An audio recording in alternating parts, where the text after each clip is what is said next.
Okay, we're back.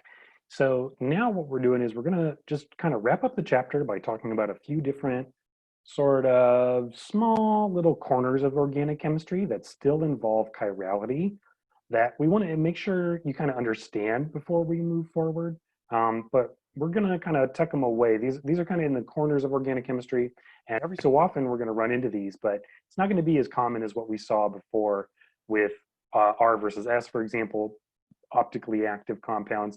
There is an important lab implication we'll talk about, but first what we want to do is just, there's a couple little kinds of uh, stereochemistry that show up in organic chemistry, and we just want to make sure you're aware of it when you do see it.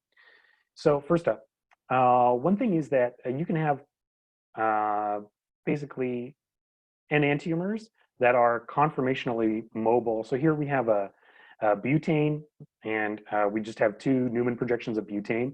And as you can see, sure enough, they're enantiomeric. And so if these were different compounds, you think, okay, these are enantiomers. But of course, we know that these sigma bonds can be rotated around freely. So they're not really enantiomeric, at least they're not really chiral, because they can just interchange between one another. There's just a simple rotation that occurs. So on the other hand, that does not happen for alkenes. Remember, alkenes are, you cannot rotate around that pi bond. So therefore, you can have cis and trans isomers for alkenes. That's also the case for dimethylcyclohexane here. This is cis 1,2 dimethylcyclohexane, to be clear. This is a compound we talked about earlier. I think at the very beginning of the chapter we had something like this. Anyways, here what we have is we have two intergraverting chair conformations, and these are mirror images of one another. So they're enantiomeric, yet and we see that we would predict to have two chiral carbons here because two carbons are bonded to, 4 different groups if you count them up. Yet we know, because there's a plane of symmetry in the molecule, that this is actually a meso compound. And because, and kind of the reason for that is that these two can interconvert between one another. And so you get this mirror plane of symmetry, and it's a meso compound. So overall, there is no chirality in this compound. Okay, so that's just like a couple things with rotation.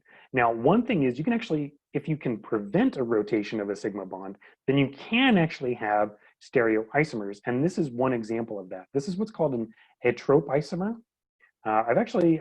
I haven't heard anyone pronounce that for the last 10 years, so I hope I'm saying it right. It's a stereoisomer that would be interchangeable, like the two examples we just talked about, but the bond is stuck in one way or another. So for example here, this is actually a very important molecule called binap. There's S-binap and R-binap. And the thing is, the reason that binap can be S or R is because the sigma bond that would rotate around to interconvert between the two is actually stuck, because these benzene rings, they both have hydrogen atoms sticking off the bottom here. So I can actually, let me draw that in to make sure it's totally clear here. So there's a hydrogen atom here, and then there's another hydrogen all the way back here. Those are gonna hit one another, and you know what? Electrons are negatively charged. They're gonna repel each other. So as those carbon-hydrogen bonds hit one another, they're gonna push each other back. And so you can't actually interconvert. So this interconversion part doesn't occur. The other reason is you got these diphenyls on the phosphoruses up here. They're going to run into one another. It's too sterically difficult for those to interconvert. So instead, you just get S-binap or R-binap. So they're chiral, they're enantiomers of one another, and even though they don't have a chirality center, we say instead they have an axis of chirality. That axis of chirality is that sigma bond that cannot rotate freely around. Let's just clear that out. Now, binap is going to become important because this is actually going to be, we're going to talk about one of the uses of chiral compounds, and this is going to be an important part of catalysts in the future. When we want to make just the R or just the S, it can be very difficult. But one thing you can do is, if you use a chiral catalyst, or if you use a chiral reactant, that can influence the chirality of the product that you get. Not 100%, but BINAP is one of the important compounds that will help us with that in the future. Okay, the next type of compound, and this is again kind of a rare compound. You don't see it that often, except sometimes I'll just draw one on the test. It's kind of interesting for a lot of different reasons. We actually had one of these. I forget if it was on the practice test or on our exam. This is what's called an alene, which is where you have two carbon-carbon double bonds in a row. So in other words, you have a central carbon that's double bonded in both directions. And it's really interesting because the nature of it is this central carbon is sp hybridized, and it's got two unhybridized p orbitals. One has to be vertical, and the other one has to be kind of like sticking out of the page here. And so what that means is basically the one that's sticking out of the page, and we'll just move to this next one, is going to pi bond to its neighbor. And then the one sticking out of the other one is going to pi bond to the other one. That leaves us with two sp2 hybridized carbons on either side. But those sp2 hybridized carbons are sp2 in different planes because they use different p orbitals, right? Here, this carbon had to leave its px orbital unhybridized to pi bond. And here, this carbon over here, it had to leave its pz orbital unhybridized. So it's sp2, but that sp2 is it's 2s, it's px, and it's py.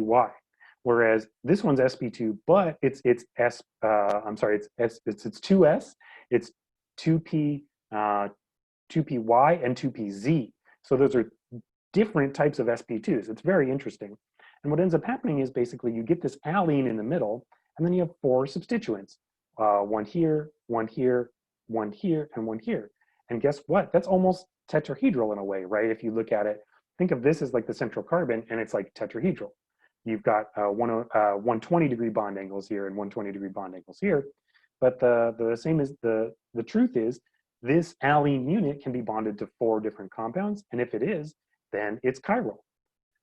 So yeah, so you can actually have enantiomers of one another for these alene compounds. Again, this is kind of unusual. Like this is a relatively unstable type of compound, but it does show up every so often, and it can be very useful. One thing about organic chemistry is like, in order to do interesting chemistry, you have to use these kind of unusual, like backdoor routes sometimes, and sometimes it can be very useful having a compound like an alene. Okay, so this is more of a lab talk. I mentioned earlier, 5.10, we talk about lab stuff. Basically, like, okay, so going back to our earlier discussion where we talked about like sometimes having the right chirality is the cure and the wrong chirality is the poison, right? So R versus S can be life or death. And so, well, I mean, if you're doing chemistry, you're going to make mixtures of R and S isomers. So then the question becomes, how do you separate the R isomer from the S isomer? And now there's a couple different ways that you can do that. Now, most of the time when we do stuff in lab, like we're separating compounds that have different physical properties. So like distillation is there so that you can separate things that have different boiling points. Recrystallization, that's for separating things with different solubilities. But remember, what we found out is that enantiomers have the same physical properties.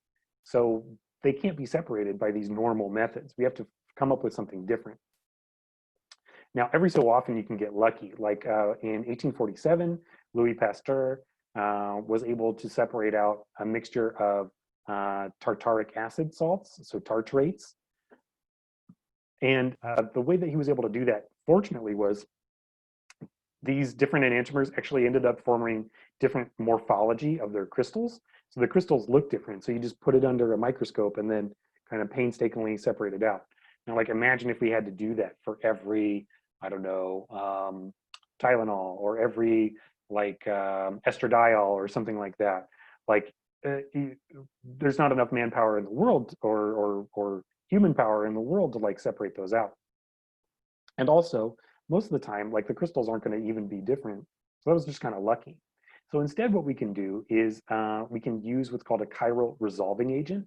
What you do there is basically you form a salt. So here we have an amine group. So that can form an ammonium salt with a carboxylic acid becoming a carboxylate.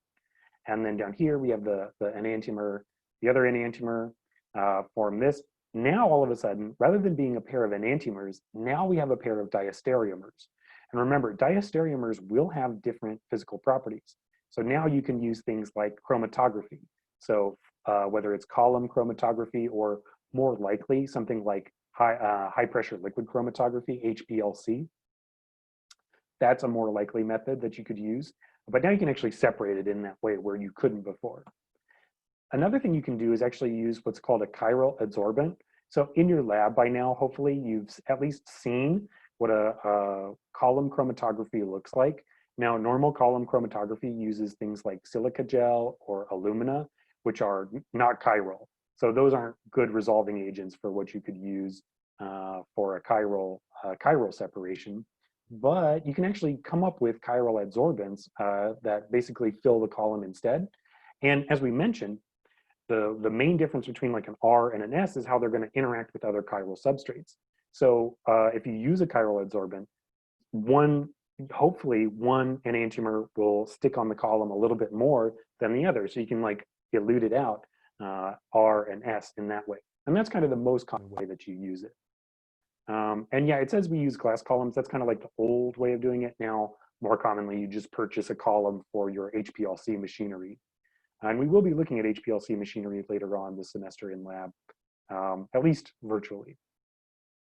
Okay, next up, E and Z designations for alkenes. So I think this is the last part of it here, but one thing that we want to kind of talk about is very briefly, we talked about cis-trans notation for alkenes, but that's not actually going to be how we use it most of the time.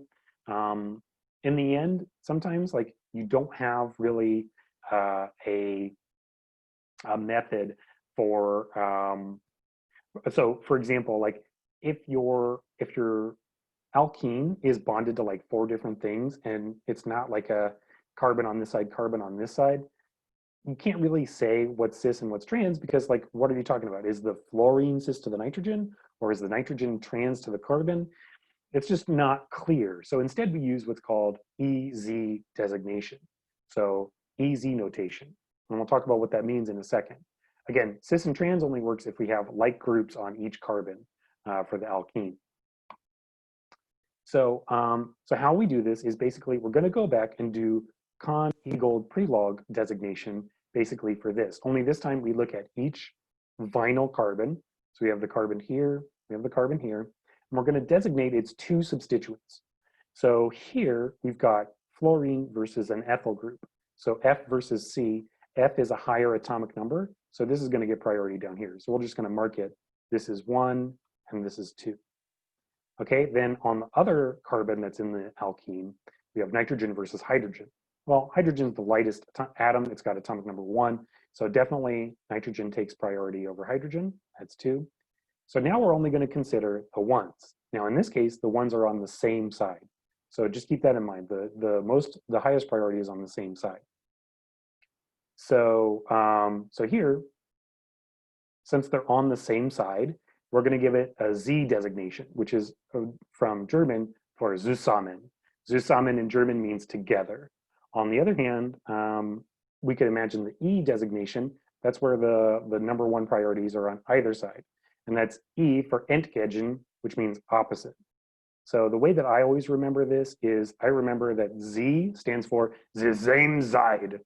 So you say, oh, it's on the same side, the same side, it's Z. If it's on opposite sides, that's E. And that's just kind of how I keep that in mind. We're going to do a bunch of this in a future chapter. So just kind of like review this now. You'll need to be able to tell what's an E and a Z in the future and on this test that's coming up as well. So now I believe that does it for our stereoisomerism chapter. You've reached the end of chapter 5. Practice more in the lecture exercise down below. That's going to be very useful for you. And ask questions in the Canvas discussion as well. I will be available as soon as possible to answer those, and I will be in touch. Okay, so bye-bye.